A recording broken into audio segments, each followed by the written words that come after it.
saya mungkin nak buat sedikit perkongsian macam mana saya rasa diri saya telah berubah in terms of saya punya leadership style, especially dalam menjalankan perniagaan. Daripada saya mula sampailah sekarang. So if I may share, daripada awal saya start, masa saya start bisnes yang pertama, bisnes pertama saya Nadia Ayu Technologies berasaskan hardware. Pada masa tu saya muda lagi, saya baru mudalah, think in my early 20s, dan saya tahu hardware. Jadi saya nak buat bisnes pasal masa tu saya rasa degil sikit. Saya nak buat hardware dan saya terpanggil kerana saya rasa macam kita punya local hardware scene ni tak ada national player yang boleh keluarkan brand setanding dengan yang jenama luar. And at that time rasanya pada tahun 2001. Jadi saya masih muda, saya a lot of drive, tapi banyak benda yang saya tak tahu dalam dunia business especially. Because saya seorang engineer. Jadi bila saya nak masuk tu IT pada masa ketika itu banyak didominasi oleh kaum lelaki. Right? So sebagai seorang wanita muda, dalam wanita muda pula tu nak masuk di dalam IT ni, banyaklah orang yang rasa macam she doesn't know what she's talking about. Walaupun saya ada background engineering sekalipun, kalau saya pergi ke pejabat kerajaan pada ketika itu, saya dapat question macam, so who's behind you, siapa kat belakang anda? Pernah ada soalan-soalan macam tu yang saya rasa saya cakap je lah, saya engineering graduate, how can you ask me that question? So pada ketika itu saya rasa kerana saya begitu muda dan saya rasa macam saya terpaksa ikut macam mana cara orang lelaki build business, because I was surrounded by men, and I tried to emulate that. Saya nak jadi one of the boys macam itulah, dan saya cuba untuk become how men would lead.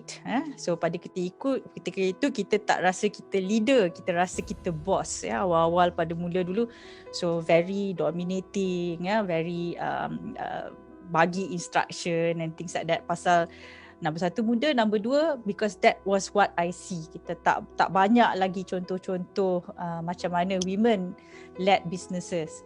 Pada masa ketika yang saya awal-awal start dulu, tak ada pula mentor, coaches nak datang tolong. Jadi a lot of things terpaksa saya belajar sendiri. Tapi pada ketika itu juga saya nampak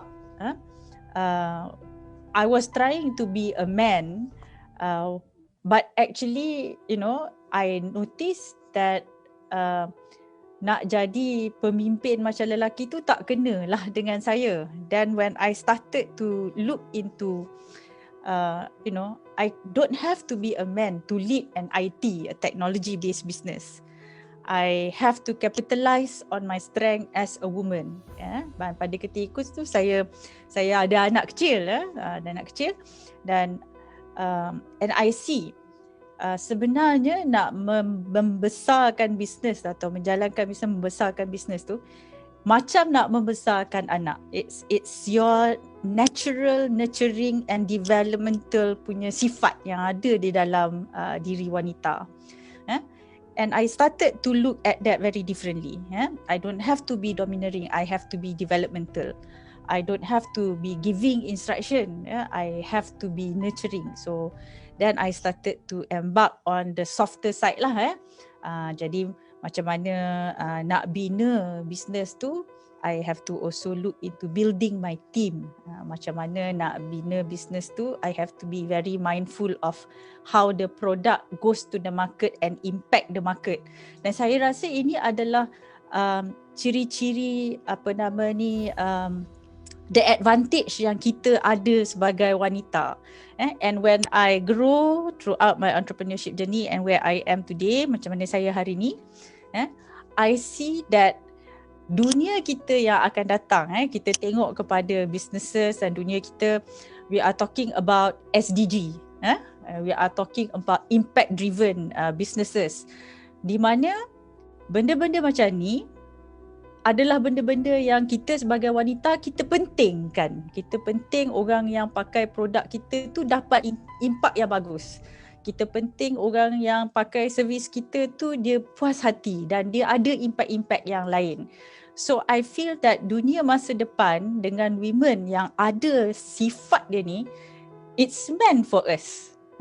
Macam awal-awal dulu mungkin kita susah nak catch up pasal kita baru nak belajar guna teknologi. Tapi sekarang ni teknologi pun sudah mula senang untuk dipakai. Kan, tak perlu lagi belajar coding, dah boleh tarik-tarik je dah boleh buat app sekarang ni. So having the knowledge dan juga making sure that kita boleh capitalize on the natural nurturing or developmental punya sifat of a wanita ni will be actually kita punya apa orang panggil the strong point in terms of leading businesses forward. Itu yang saya nampak. Dan daripada saya punya own experience also, I think kita wanita ni kadang-kadang kita segan nak apa orang kata nak bring out the true sifat kita kan. Kadang-kadang orang kata kalau kita marah, dia kata kalau perempuan suruh-suruh dia kata kita bossy Kalau kita emotional sikit dia kata kita drama, emosi sebenarnya tak I think kita ni bagus kerana kita ada sifat emosi tu, right? Because dalam dunia yang sekarang ni dengan bisnes yang amat mencabar dengan COVID punya case lah apa semua, I think being emotional is good for your mental health. Saya rasa kerana you have to let go. Dan wanita ni bagusnya kerana bila dia dah let go, dia boleh bina diri dia balik. Dia cepat because you don't keep. When you keep, then it troubles you. But when you start talking, you start letting go of yourself, you can start building back yourself. Why do I say this? Because kita as a mother, right, kita pun go through a lot of emotional challenges, dan dalam business we also go through that. And how we can compartmentalize dan objectively susun apa yang kita perlu buat, kenapa kita perlu buat, dan out of that power of wanting to make sure benda yang kita start to jadi, that is the strength of a woman. And kita tak perlu apologize or being apologetic over kita punya sifat yang kita rasa sometimes we can be emotional. It is okay. You need to have that softer side in order for you to be stronger. You have to accept yourself in order for you to be stronger. And dalam dunia bisnes yang macam sekarang ni, I think it is very important untuk kita kenal diri kita, accept diri kita, baru kita tahu mana yang kita nak boleh develop ourselves better. So these are the learning yang saya dapat sepanjang saya duduk dalam dunia naik turun bisnes yang serba mencabar ni. Dan I think sebagai seorang wanita, what my leadership style has changed. Kalau awal-awal dulu tu I wanted to build business, nak buat business tu besar pasal nak bina empire, nak jadi kaya lah. Senang cakap macam tu lah orang muda-muda.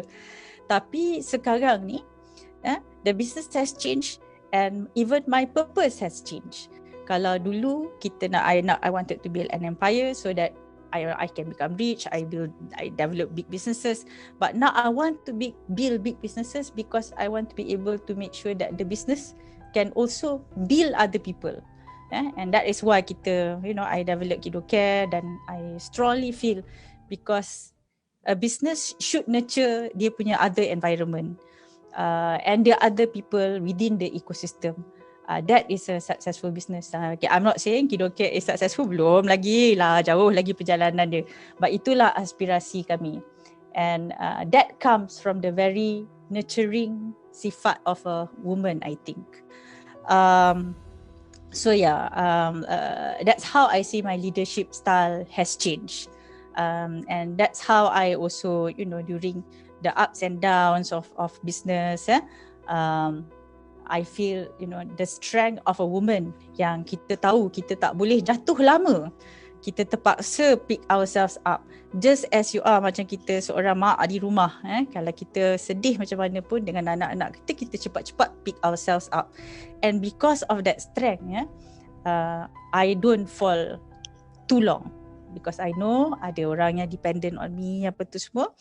And that's how I build myself. And I think, kita wanita ni, we should accept lah. Kita punya, that's the strength. Jangan rasa itu kelemahan. Itu sebenarnya strength kita. And how you want to position it sahaja. So that's how I built myself throughout this whole journey of entrepreneurship. Dan that's how I feel that I should share with you all lah.